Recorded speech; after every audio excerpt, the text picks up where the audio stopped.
he's consuming everybody who's not going the way he's going. Fire. And an angel had to come and say, what are you doing? Chill.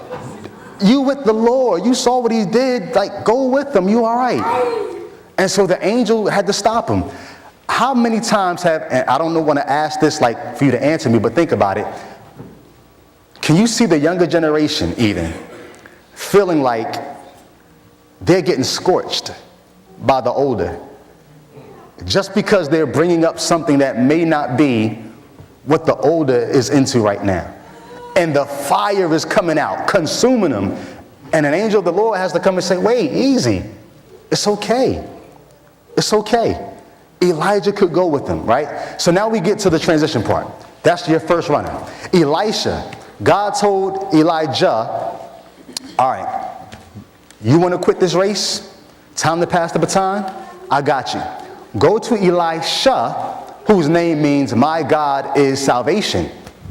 Go to Elisha, anoint him. He's going to take over. He's going to catch the baton from you. All right. So Elijah goes and finds Elisha, anoints him. 3 things about the second runner, the next generation, the younger, that the first 2 I would hope will be true of our young people here. The last one, I'm going to question it. All right. The first thing. Look at 2 Kings chapter 2, verse 2 through 6. The younger generation, the second runner, Elisha, needs to have great devotion. Great devotion. Look at Elijah and look at Elisha. Where we at? So Elijah, he's got Elisha tagging along now, and he knows the Lord is going to take him soon. So he says to Elisha, please stay here, for the Lord has sent me to Bethel. But Elisha said, as the Lord lives and as you yourself live, I will not leave you. So they went down to Bethel. And the sons of the prophets who were there came out, and they said to Elisha, do you know that today the Lord will take your master from you? And Elisha said, yes, I know it. Please don't bring it up again. Keep quiet. Elijah said to him, all right, come on, we're leaving here. The Lord sent me to Jericho. But then he said, wait, you know what? Stay here. Let me go on to where the Lord wants me at. So Elijah is trying to create distance between him and Elisha. The Lord called you, go do your thing. He's calling me over here. Elisha said, no, I'm not going to leave you. I'm coming to Jericho with you. And it happened 3 times. Everywhere Elijah wanted to go, away from Elisha, Elisha said, no, I'm coming with you. The younger generation, Elisha, the next runner, said, I can't afford to be too distant from you. I need to see what God is doing in your life. How much do you allow Elisha to hang around and see what God is doing in your life? As opposed to, stay here. The Lord's doing something with me over here. Elisha had great devotion. I'm going where you're going. I need to see what God's doing in your life. I'm devoted to this process. As the younger, how devoted are you? Think about the time we spend, right? iPods, internet, cell phones, computer. We're devoted to some things in life. Is there anything about your spiritual life, younger people, that looks like the same kind of devotion you have to some natural things?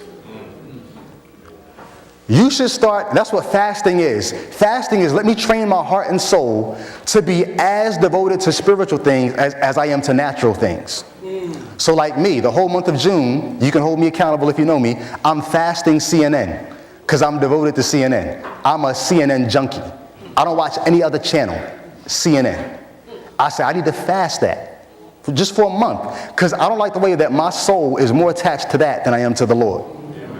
I don't see the same kind of hustle, like don't disturb me while I'm in this. I don't see that about me and the Lord like I do about me and CNN. I need to take a break from that, right? Elisha said, I'm devoted to this process. I'm going where you're going. The second thing that made Elisha pretty dope in my eyes, he had spiritual ambition, right? Look at what he does here. A couple verses later, 2 Kings chapter 2, verses 9 through 13.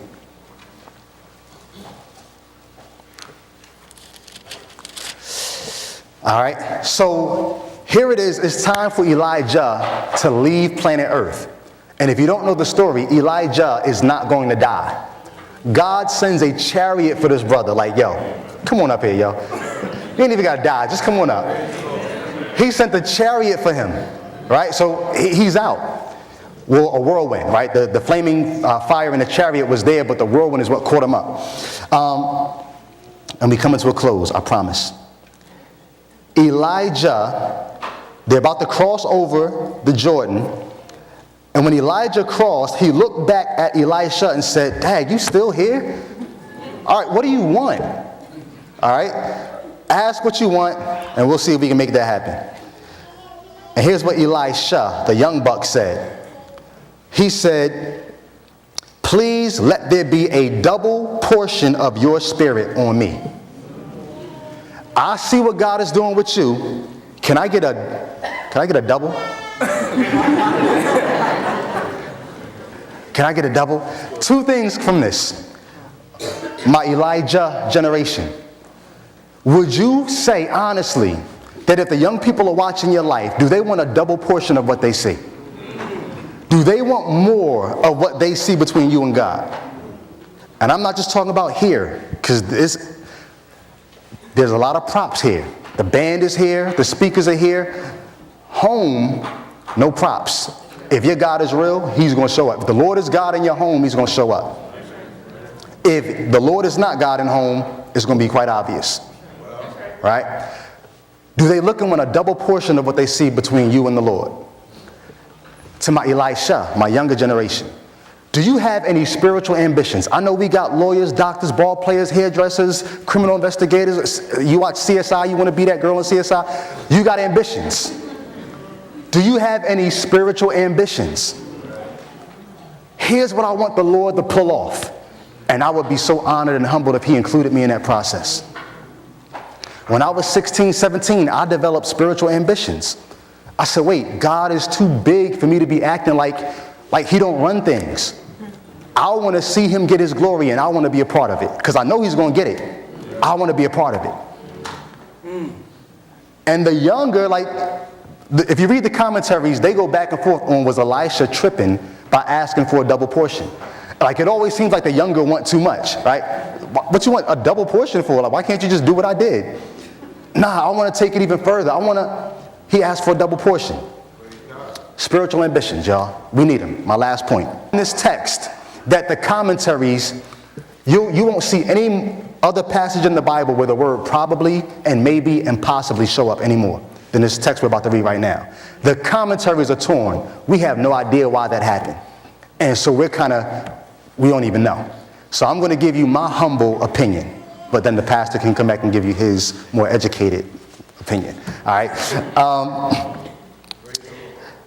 Look at what happens in 2 Kings chapter 2, verse 23. Elisha said to Elijah, I want a double portion of your spirit.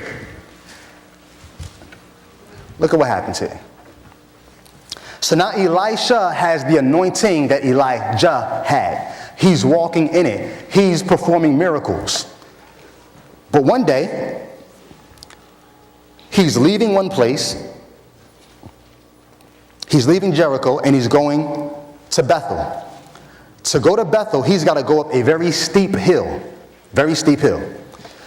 And as he's going up, a group of young boys, small boys, youth, came out of the city and jeered at him saying, look at your bald head. Go up the hill. Go ahead up the hill, bald head. That's what they said. Go up, bald head. Verse 24, Elisha turned around when he saw them and he cursed them in the name of the Lord.